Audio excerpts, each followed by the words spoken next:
नमस्कार, मैं हूं अरविंद कुमार सिंह और आप देख रहे हैं न्यूज़ 9 नेटवर्क। खबर दिखाने से पहले हम आपसे निवेदन करेंगे कि जिस तरह से देश में लॉकडाउन चल रहा है उसका पालन करना अति आवश्यक है, क्योंकि अगर कोरोना से बचना है तो लॉकडाउन का पालन करना होगा और प्रशासन का सहयोग करना होगा। अब शुरुआत करते हैं खबरों का सिलसिला। बुनकरों के गढ़ कहा जाने वाला जैतपुर कस्बे के बुनकर अब परेशान हो गए हैं। लॉकडाउन ने उनकी कमर तोड़ दी है, उनका पूरा कार्य ठप हो गया है। उधर बुनकरों का कहना है कि इधर लॉकडाउन ने उनकी कमर तोड़ने का काम कर रहा है, तो उससे पहले जीएसटी ने भी उनकी अच्छी खासी कमर तोड़ दी है। इसी दरमियान उनका कहना है कि सरकार के द्वारा किसी भी प्रकार की कोई मदद उन्हें नहीं मिल रही है, जिससे वो परेशान है।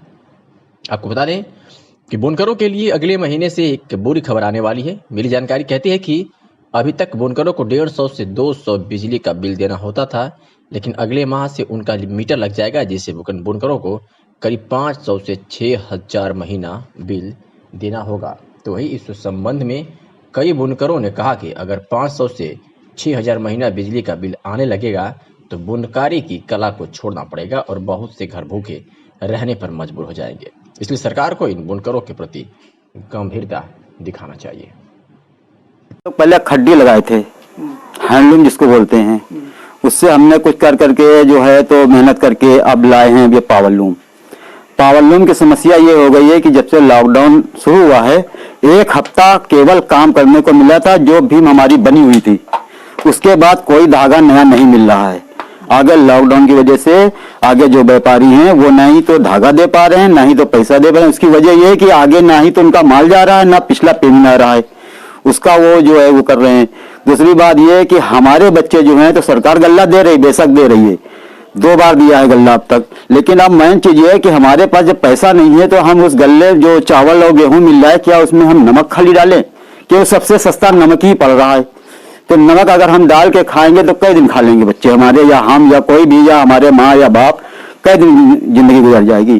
दूसरी बात ये है कि हम जो धागा ये कपड़ा बनाते थे, इस टाइम ये इतना बिकता था पूरे भारत के अंदर, देश विदेश में, कि हम लोग ये कपड़ा दे नहीं पाते थे। हालांकि मार्जिन इसमें नहीं, बिल्कुल हम लोग 8 मेंबर हैं, घर के 8 मेंबर सब मिलकर काम करते थे, तो एक मेंबर 50 रुपए का काम करता था, लेकिन वो 8 पंजे 40, 400 रुपए का काम हो जाता था जब 8 लोग लगते थे। तो गाड़ी हमारी बराबर चलती थी और चल रही थी बेशक। लेकिन अब लॉकडाउन की वजह से तो हमको ये लगता है कि हम लोग इसी में क्या हमारे भूखे मर जाएंगे क्या, आगे हमारी कोई रास्ता हमको दिख नहीं रहा है।